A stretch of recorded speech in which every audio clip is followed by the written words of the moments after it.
Well, I am Dr. Detroit. I'm glad to be here in Grand Circus Park in Detroit in front of the historic Central Methodist Church, Detroit's Peace Church. We want to bring an end to war. We want peace and an end to the drug war with all its abuses and oppressions. We want to medicalize, not criminalize. And frankly, it's common sense. It should be treated like any other normal substance of relaxation with a certain moderation and thoughtfulness, just as we would approach alcohol. With thoughtfulness and moderation, we can approach other soft intoxicants like cannabis, which is far less medically harmful or socially harmful than alcohol. So at the very bare minimum, we'd want to have this whole topic normalized. The equation for the public would be treat it like alcohol. When you're responsible with alcohol, you're not doing harm to your neighbors. When you do harm to your neighbors, you bring yourself to the attention of the community, and the community has some needs for its own common good. So I don't see cannabis as grounds for people being apprehended or stigmatized. We need to take the stigma off of cannabis, view it as potentially a relaxant, heart opener, something that could be helping people reduce stress, that could have medical applications and proven medical applications, but more, it is psychologically needed in a world of stress and turmoil. It is a stimulant of peacemaking and nonviolence. People don't get in bar fights over cannabis.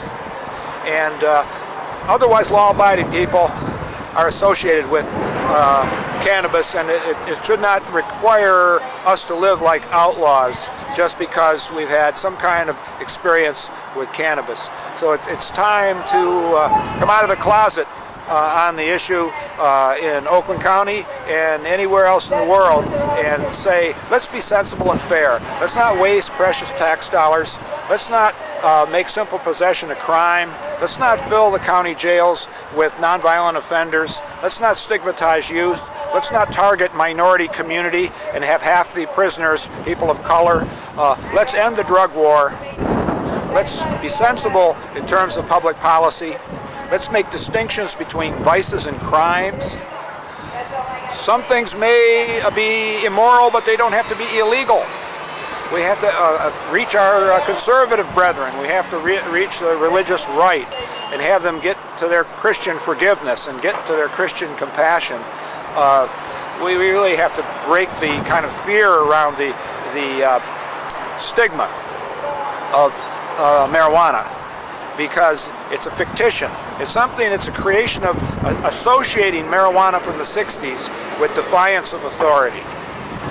Whether that was true then or not is immaterial now, when otherwise law-abiding people across America are following the customs of the country on all fronts, with the exception of something that is relatively mild, intoxicant, that does not create disturbance or violence, does not cause domestic violence that alcohol causes, does not cause the homicides that alcohol causes, do not cause the fatalities, and safer than alcohol in respect to almost any behaviors you want to measure. Not to say that there aren't appropriate places for its use and inappropriate places for its use. A place for everything and everything in its place. And so I don't think I'm being radical or wild in asking sensible observers to be compassionate toward others in their struggle to find their own souls and heal themselves, and indeed all use might be medical use, that we're missing not only medicinal qualities of cannabis and their safer recreational applications, safer than alcohol for youth in particular, but additionally maybe even the deeper sacred self-discovery that could be found in cannabis, that it is a sacred herb, it is a plant, it is part of nature, we're part of nature. And that we're having to face that with global warming, and we're having to face that with the understanding of the limits to growth. So if we come back to nature, that's not a bad thing. If we come back to appreciating a spring day in Detroit, if we come back to appreciating our lives, if if cannabis can make us calmer and more relaxed and happier and more loving and more patient, when things go wrong we don't react angrily and with a violent mentality. It has many beneficial effects to buffer a society that's too much in a hurry, way too angry, and too quick on the trigger. So peace, not war. Cures, not wars. Medicalize, don't criminalize. And recognize it's a sacred herb. And my God, in a profane society, we need many sacred things to heal ourselves and heal the world.